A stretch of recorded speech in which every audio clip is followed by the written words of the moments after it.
ഈ ഒരു വീഡിയോയിൽ കണ്ട അതായത് ഒരു മൂവിങ് ഒബ്ജക്റ്റിൽ നമുക്കൊരു ട്രാക്ക് ചെയ്തിട്ട് നമുക്ക് അതിലേക്ക് എന്തെങ്കിലും ഇമേജോ ടെക്സ്റ്റോ എന്തെങ്കിലും ഒബ്ജക്റ്റോ നമുക്ക് എങ്ങനെ ആഡ് ചെയ്യാന്നുള്ളതാണ് ഇന്ന് നമ്മൾ പറയാൻ പോണത്.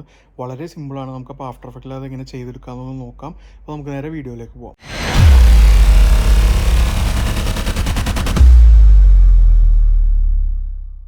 നമ്മൾ ആദ്യം തന്നെ കമ്പോസിഷനിലേക്ക് വീഡിയോ ആഡ് ചെയ്തതിന് ശേഷം കമ്പോസിഷനും അതുപോലെ തന്നെ വീഡിയോയുടെ സെയിം ആണോ എന്ന് ആദ്യം നോക്കാം. അതിനായിട്ട് കമ്പോസിഷൻ സെറ്റിങ്സ് എടുത്തിട്ട് ഇതും ആ ലെഫ്റ്റ് സൈഡിലെ വീഡിയോ ഡിസ്ക്രിപ്ഷനും മാച്ചിങ് ആണോ എന്ന് നോക്കുക. അതിനുശേഷം ഓക്കെ കൊടുക്കുക. ശേഷം നമ്മൾ വീഡിയോ സെലക്ട് ചെയ്തിട്ട് റൈറ്റ് സൈഡിൽ ട്രാക്ക് മോഷൻ എന്നൊരു ഓപ്ഷൻ ഉണ്ട്, അതെടുക്കുമ്പോൾ നമുക്കൊരു ട്രാക്ക് പോയിന്റ് കിട്ടും. ഞാൻ ഇപ്പോൾ ഈ കാറിൻ്റെ ഈ ടെയിൽ ലാമ്പുമ്പോൾ ട്രാക്ക് പോയിന്റ് വെക്കാൻ പോകണം. അപ്പോൾ നമ്മൾ നേരെ ട്രാക്ക് പോയിന്റ് ഇവിടുന്ന് എടുത്തിട്ട് നേരെ കൊണ്ടുവന്ന് ടെയിൽ ലാമ്പുമ്പോൾ വെച്ച് കൊടുക്കുക. നമ്മളത് ശരിക്കും ടൈം എടുത്ത് സൂം ഇൻ ചെയ്ത് നമ്മൾ ശരിക്കും അത് കറക്റ്റാക്കി വെക്കുക. ചെറിയ ബോക്സ് നമ്മൾ ആ ഒരു ടെയിൽ ലാമ്പുമേയും ആ വലിയ ബോക്സ് എന്നിട്ട് അതിൻ്റെ പുറമെ ആ കാറിൻ്റെ ഒരു അടുക്കി ആ ഒരു സ്പേസിലേക്ക് കവർ ചെയ്യുന്ന രീതിയിൽ വെച്ചാൽ മതി. അങ്ങനെ ട്രാക്ക് പോയിന്റ് സെറ്റ് ചെയ്തതിന് ശേഷം റൈറ്റ് സൈഡിൽ ഇതിൽ നമ്മൾ അനലൈസ് ഫോർവേഡ് എന്നൊരു ഓപ്ഷൻ ഉണ്ട്, അത് പ്ലേ ചെയ്ത് കൊടുക്കുക.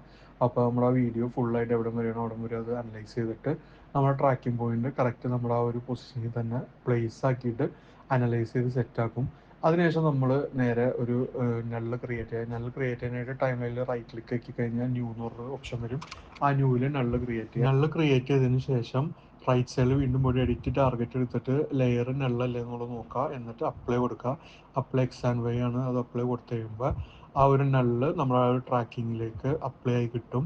ഇനി നമ്മൾ എന്താ ചെയ്യുന്നത് വെച്ചാൽ നമുക്ക് എന്ത് ഒബ്ജക്റ്റ് ആണോ, ഞാൻ ഇപ്പോൾ ഒരു കോൾ ഔട്ടാണ് ആഡ് ചെയ്യുന്നത്. സോ ഞാൻ ഇപ്പോൾ കോൾ ഔട്ട് ഓപ്പൺ ചെയ്തതിന് ശേഷം നേരെ ആ കോൾ ഔട്ട് എടുത്തിട്ട് നള്ളിൻ്റെ മുകളിലേക്ക് നമ്മൾ ടൈം ലൈനിലേക്ക് ഇട്ട് കൊടുക്കുക.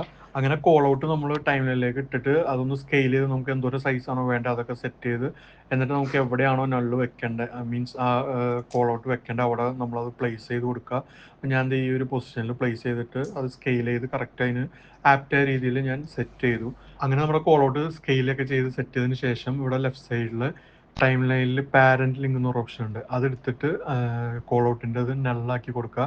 അപ്പോൾ നമ്മുടെ നെല്ല് ഒബ്ജക്റ്റ് ആയിട്ട് അത് പാരന്റ് ആവും. അപ്പോൾ അത് കഴിയുമ്പോൾ കണ്ടോ ഓട്ടോമാറ്റിക് നമ്മുടെ ആ കോൾ ഔട്ട് കാറിലേക്ക് ട്രാക്ക് ആയിട്ടുണ്ട്. ഇപ്പോൾ കാർ മൂവ് ചെയ്യുമ്പോൾ കോൾ ഔട്ടും അതിൻ്റെ ഒപ്പം തന്നെ മൂവ് ചെയ്യാൻ കണ്ടില്ലേ. അതുപോലെ നമുക്ക് എന്ത് ഒബ്ജക്റ്റ് വേണമെങ്കിലും, ഇപ്പോൾ നമുക്ക് ഇമേജ് ആണെങ്കിൽ ഇമേജ് എന്ത് വേണമെങ്കിലും നമുക്ക് ഇതുപോലെ നേരെ കൊണ്ടുവന്ന് നമുക്ക് എവിടെ പൊസിഷൻ വെക്കുക. എന്നിട്ട് നേരെ അതിൻ്റെ പാരന്റ് ലിങ്ക് ആ നെള്ളാക്കി കൊടുക്കുക. അപ്പോൾ അതവിടെ വരും. അതുപോലെ നമുക്ക് എത്ര എണ്ണം വേണമെങ്കിലും ഇതുപോലെ ഓരോ ട്രാക്ക് പോയിന്റ് ക്രിയേറ്റ് ചെയ്ത് മോഷൻ സെറ്റ് ചെയ്തിട്ട് നെള്ള് ക്രിയേറ്റ് ചെയ്ത് ഇതുപോലെ എത്ര എണ്ണം വേണമെങ്കിലും ഒരു ഒബ്ജക്റ്റിൽ തന്നെ നമുക്ക് ചെയ്യാൻ പറ്റുന്നതാണ്. അപ്പോൾ ഇത്രേ ഉള്ളൂ. വളരെ സിമ്പിളായിട്ട് നമുക്ക് ഒരു മൂവിങ് ഒബ്ജക്റ്റിനെ ട്രാക്ക് ചെയ്ത് അതിൻ്റെ മോഷൻ ട്രാക്ക് ചെയ്തിട്ട് നമുക്ക് ഒബ്ജക്റ്റ് ആഡ് ചെയ്യാൻ പറ്റും. അപ്പോൾ ഈ വീഡിയോ ഇഷ്ടപ്പെട്ട് എന്തായാലും ലൈക്ക് ചെയ്യുക. അതുപോലെ തന്നെ എനിക്ക് ചാനലോട് സബ്സ്ക്രൈബ് ചെയ്ത് വെച്ചേക്കുക. ഇതുപോലുള്ള കൂടുതൽ ട്യൂട്ടോറിയൽസ് ഇനിയുള്ള ദിവസങ്ങളിൽ വരുന്നതാണ്. അപ്പോൾ ഓക്കെ, ബൈ.